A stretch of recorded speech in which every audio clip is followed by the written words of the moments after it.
Region of convergence বা ROC নিয়ে আমরা এখন জানার চেষ্টা করব এবং তোমরা খেয়াল করে দেখতে পাবে এই বিষয়টা কিন্তু বিভিন্ন জায়গায় আসে। তোমাদের ডিএসপিতে আসে, দ্যাট মিনস ডিজিটাল সিগন্যাল প্রসেসিংয়ে আসে, তারপর হচ্ছে আমাদের এখন কন্ট্রোল সিস্টেমে আসছে। তো অনেক জায়গায় ঘুরে ফিরে এই আরওসি এর কনসেপ্টটা আসে। তো দেখা যাক আমরা এই জিনিসটা যদি আমরা বুঝতে চাই তাহলে আমাদের ফার্স্টে যে ধারণাটা থাকতে হবে সেটা হচ্ছে সিম্পলি একটা ফাংশন নিয়ে আমাদের ধারণা থাকতে হবে। তাহলে তোমরা কিন্তু অনেকে জানো যে ফাংশন বিষয়টা আসলে কিভাবে কাজ করে। বেসিক্যালি ফাংশন হচ্ছে কি একটা ইকুয়েশনের মতো, যে ইকুয়েশনের মধ্যে আমাদের একটা ইন্ডিপেন্ডেন্ট ভ্যারিয়েবল থাকে আর একটা ডিপেন্ডেন্ট ভ্যারিয়েবল থাকে। তো আমি যদি একটা ফাংশনের কথা বলি, সিম্পল একটা ফাংশন, যেমন আমি বলতে পারি y is equal to x square plus হচ্ছে 2, তাহলে তোমরা দেখতে পাচ্ছ এখানে এক্স এর ভিন্ন ভিন্ন মানের জন্য আমরা y এর কিন্তু ভিন্ন ভিন্ন মান পাবো। দ্যাট মিনস এক্স হচ্ছে এখানে স্বাধীন চলক বা ইন্ডিপেন্ডেন্ট ভ্যারিয়েবল, আর y হচ্ছে কি আমাদের অধীন চলক বা ডিপেন্ডেন্ট ভ্যারিয়েবল। তো এই যে ইন্ডিপেন্ডেন্ট আর ডিপেন্ডেন্ট ভ্যারিয়েবলের কথা বললাম ফাংশনের মাধ্যমে, এই ফাংশনটা কি একটা ইকুয়েশন না? অবশ্যই আমরা জানি যে কোনো ধরনের ফাংশন কী হিসেবে কাজ করে, এক একটা ইকুয়েশন হিসেবে কাজ করে। আর আমরা ল্যাপ্লাস ট্রান্সফর্মের মাধ্যমে কি করতাম, আমরা একটা ডিফারেনশিয়াল ইকুয়েশনকে অ্যালজেব্রিক ইকুয়েশনে কনভার্ট করতাম। এবং তোমরা জানো ল্যাপ্লাস ট্রান্সফর্মের মাধ্যমে আমরা যদি একটা ডিফারেনশিয়াল ইকুয়েশন নেই তাহলে সেটাকে কনভার্ট করে ফেলতাম অ্যালজেব্রিক ইকুয়েশন। আমি জাস্ট শর্টকাট ফরম্যাটে দেখলাম অ্যালজেব্রিক ইকুয়েশন, এবং সেই অ্যালজেব্রিক ইকুয়েশনের মধ্যে আমাদের একটা চলক ছিল যেটাকে বলা হতো এস চলক, এবং এস ছিল কি আমাদের ল্যাপ্লাস ডোমেন। দ্যাট মিনস এটা ছিল আমাদের এস ডোমেন। এবং এই এস ডোমেনটা বেসিক্যালি এই যে আমাদের যে ইকুয়েশনটা দেখছি এই ইকুয়েশনের মধ্যে যে স্বাধীন চলক এক্স ছিল ওর মতো করে কাজ করে। তাই আমরা যদি একটা সিম্পল ল্যাপ্লাস ট্রান্সফর্মে মানে কনভার্ট হওয়া অবস্থায় একটা ইকুয়েশনকে লিখি, এবং সেই ইকুয়েশনটাকে ধরা যাক এভাবে লিখলাম, ধরা যাক H of S is equal to, আমরা উপরে লিখলাম এস প্লাস 2, নিচে লিখলাম হচ্ছে ধরো এস মাইনাস 1। তাহলে এটা কিন্তু আমাদের একটা সহজ সরল ল্যাপ্লাস ট্রান্সফর্ম হওয়া ইকুয়েশন, যে ইকুয়েশন আমরা দেখতে পাচ্ছি ডোমেন হিসেবে এস রয়েছে, এবং এই এসটা কী হিসেবে কাজ করছে, এখানে সিম্পলি একটা ইন্ডিপেন্ডেন্ট ভ্যারিয়েবল হিসেবে কাজ করছে। এখন তোমরা এটাকে যদি একটা ফাংশনের মতো কল্পনা করো, তোমরা যদি এইচ অফ এসকে ওয়াই হিসেবে ধরো আর এই এসটাকে তোমরা যদি এক্স হিসেবে ধরো, তাহলে এটা কিন্তু টোটালি একটা ইকুয়েশনের মতো চলে আসে বা একটা ফাংশনের মতো কাজ করে। এবং এই ফাংশনের কিন্তু একটা নির্দিষ্ট মান আছে, তাই না? আমরা বলতে পারি না যে ফাংশনের সবগুলো মানই হচ্ছে প্রযোজ্য হবে এসের জন্য, কেননা তোমরা দেখতে পাচ্ছ আমি যদি এখানে এসের জায়গায় একদম নিচে খেয়াল করে দেখো 1 বসিয়ে ফেলি, জাস্ট এই জায়গাটাতে এসের মান যদি আমি 1 বসাই তাহলে এটা কিন্তু কোনো মিনিং খুঁজে পাবে না তোমরা, কেননা তোমরা জানো কোনো কিছুকে তোমরা যদি 0 দিয়ে কনভার্ট করো তাহলে সেটার মান কিন্তু আসে না বা ম্যাথ এরর দেখায়। অনেক সময় অনেক জায়গায় আমরা ইনফিনিটি বলি, বাট এক্স্যাক্টলি কোনো কিছুকে 0 দিয়ে ভাগ করলে তার কোনো মান আসে না। তো যেহেতু আমরা বলতে পারি আমাদের এই ছোট্ট ফাংশনের মধ্যে বা ল্যাপ্লাস ট্রান্সফর্ম হওয়া এই ইকুয়েশনের মধ্যে এসের এমন একটা মান আছে যে মানের জন্য আমরা এই ট্রান্সফর্মের কোনো মান পাবো না, দ্যাট মিনস আমরা এইচ অফ এস এর মান পাবো না। তাই বলা যায় এসের ওই মান বাদে আর বাকি যতগুলো মান আছে সবগুলো হচ্ছে কি ডোমেন। কেননা আমরা জানি যে ফাংশনের ডোমেনের কনসেপ্টটা কেমন ছিল, এক্সের যে সমস্ত মানের জন্য আমরা ওয়াইয়ের যে সমস্ত মান পেতাম সেগুলো ছিল কি ডোমেইন। তাই আমরা বলতে পারি এই ল্যাপ্লাস ট্রান্সফর্ম হওয়া এই ইকুয়েশনটার মধ্যেও এসের এমন এমন কিছু মান আছে যে মানগুলোর যে আমরা অবশ্যই এইচ অফ এস এর মানটা পাবো, বাট একটা মান আছে যার জন্য আমরা এইচ অফ এস এর মানটা পাবো না। সেই মানটা হচ্ছে কি এস এর মান যখন 1 হবে, কারণ তখন ম্যাথ এরর আসবে। তাই এসের এই যে ভিন্ন ভিন্ন মানগুলো যেগুলোর জন্য আমরা এরকম এইচ অফ এস এর মান পাবো বা টোটাল ইকুয়েশনটাকে আমরা প্রপারলি বের করতে পারবো মানটাকে, সেই সমস্ত মান নিয়ে আমরা একটা নির্দিষ্ট সারফেসে ওই মানগুলোকে অঙ্কন করি বা ওই মানগুলোকে বোর্ড প্লট হিসেবে বসাই। তো সেটাই হচ্ছে আমাদের রিজিয়ন অফ কনভার্জেন্স। তো তোমরা একটা জিনিস জানো যে আমি তোমাদেরকে দেখিয়েছিলাম এসের ক্ষেত্রে আমরা একটা প্লেন সম্পর্কে জানি যেটাকে বলা হয় এস প্লেন। এই যে এখানে আমি লিখেও দিয়েছি, এটা হচ্ছে আমাদের একটা এস প্লেন, এবং এস হচ্ছে যেহেতু একটা ল্যাপ্লাস ট্রান্সফর্মের ডোমেন, এবং এই এস প্লেনের বেসিক্যালি দুটো পার্ট থাকে সেটাও আমরা জেনে এসেছি। আমরা লিখতে পারি S is equal to sigma plus J omega, যেখানে এই এস ডোমেনটার ফার্স্ট যে পার্টটা হচ্ছে এটা হচ্ছে আমাদের বাস্তব পার্ট, দ্যাট মিনস আমাদের রিয়েল পার্ট যেটা হচ্ছে সিগমা। তাই রিয়েল পার্টকে আমরা পজিটিভ এক্স অ্যাক্সিস বরাবর ধরি এবং এটাকে বেসিক্যালি সিগমা দ্বারা প্রকাশ করা হয়, এবং ইমাজিনারি পার্টটা হচ্ছে আমাদের যে ওমেগা।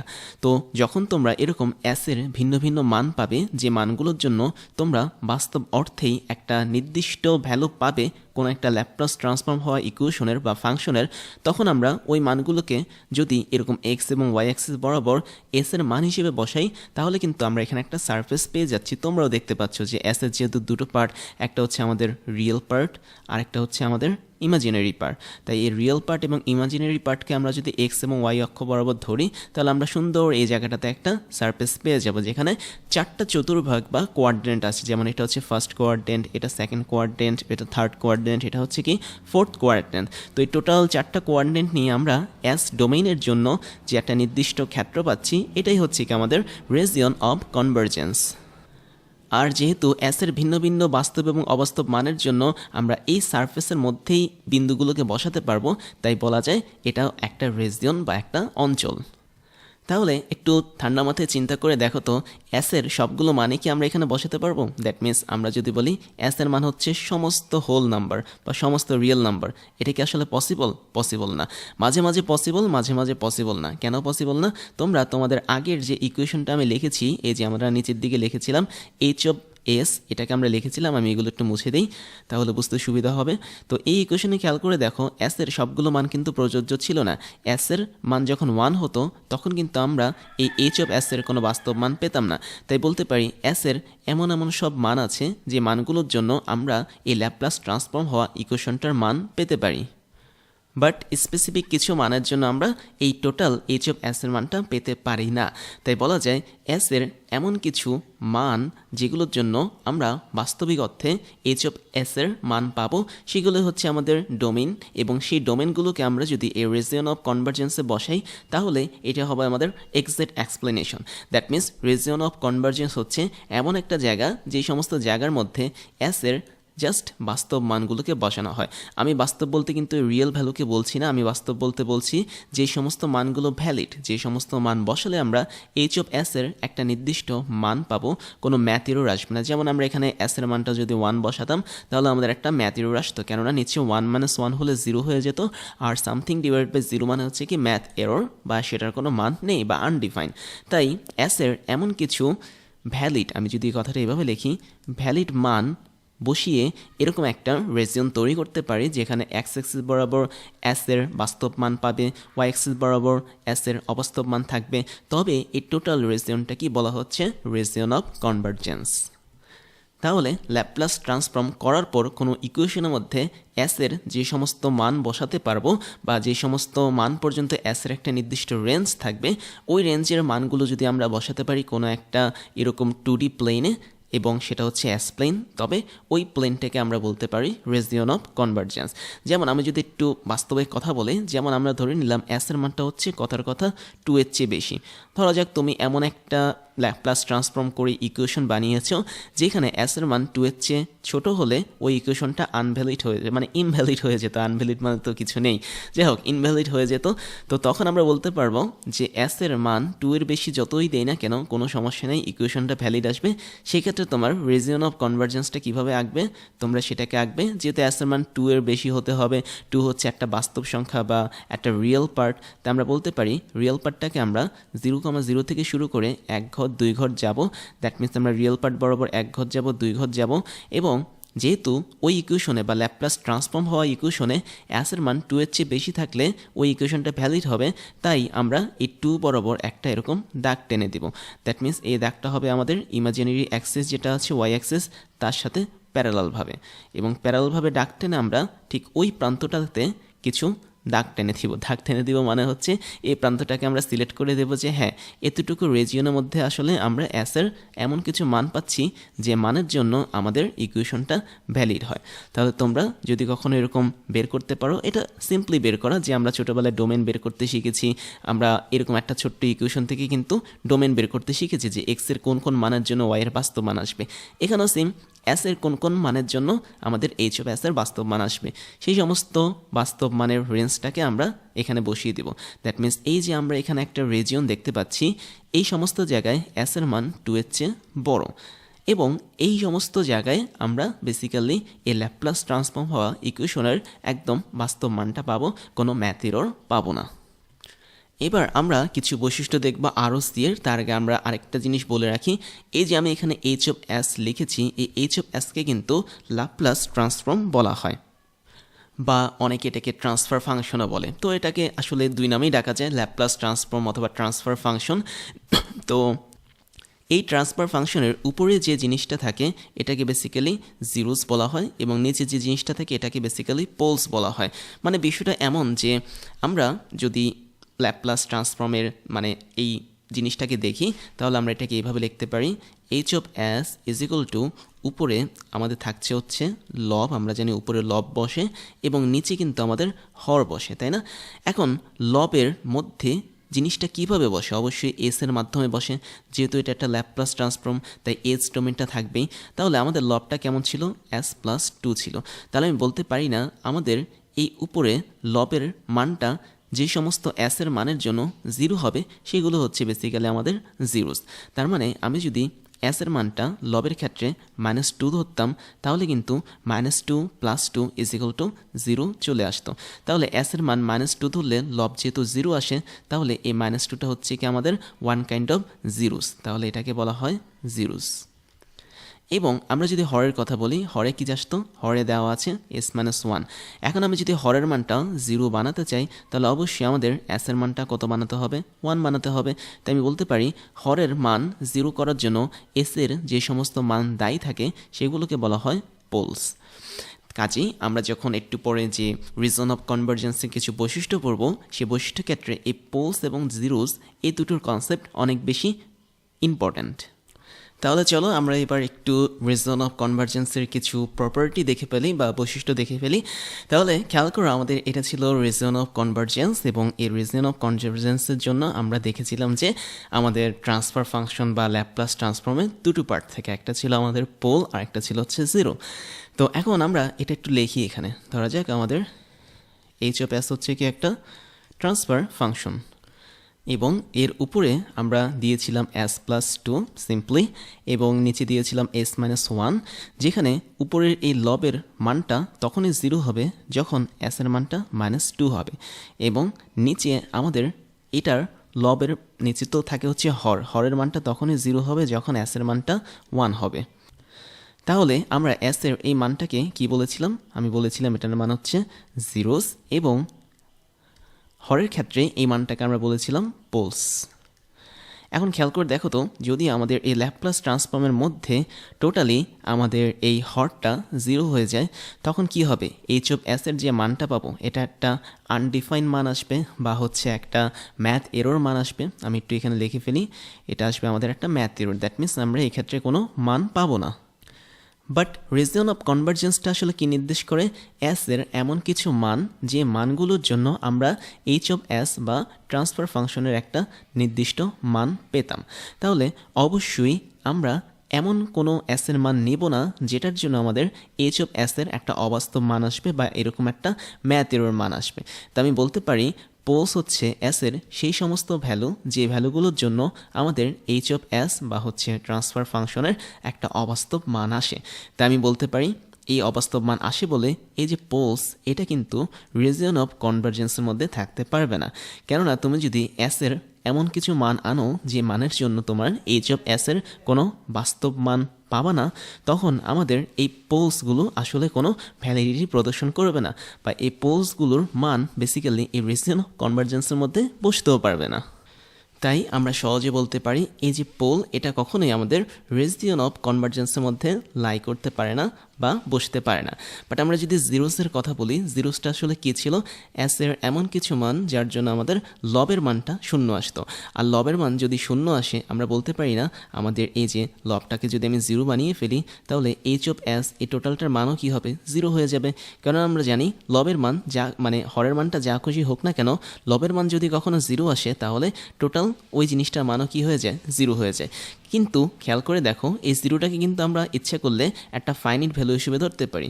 দ্যাট মিনস জিরো কিন্তু একটা বাস্তব মান, এটা কিন্তু কোনো অবাস্তব বা কাল্পনিক মান নয়, বা কোনো একটা আনডিফাইন্ড মান নয়। তাই এইচ অফ এস এর মান যদি 0 আসে, তাহলে এটা হচ্ছে একটা রিয়েল ভ্যালু বা বাস্তব মান। তাই যখন আমরা এস এর মানটাকে -2 বানাচ্ছি, এটা হচ্ছে আমাদের জিরোস, এবং এই জিরোসের জন্য আমাদের টোটাল লবের মানটা কি হয়ে গেছে, 0 হয়ে গেছে।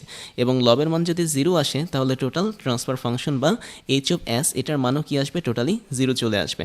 আর এটা যদি 0 আসে, এটা একটা অবশ্যই রিয়েল মান বা একটা ভ্যালিড মান, যেহেতু আমরা বলতে পারি এই ভ্যালিড মানটা এখানে কাজ করছে আমাদের জিরোসের জন্য, তাই অবশ্যই জিরোসগুলো লাই করতে পারবে বা বসতে পারবে রেজিয়ন অফ কনভারজেন্সের মধ্যে।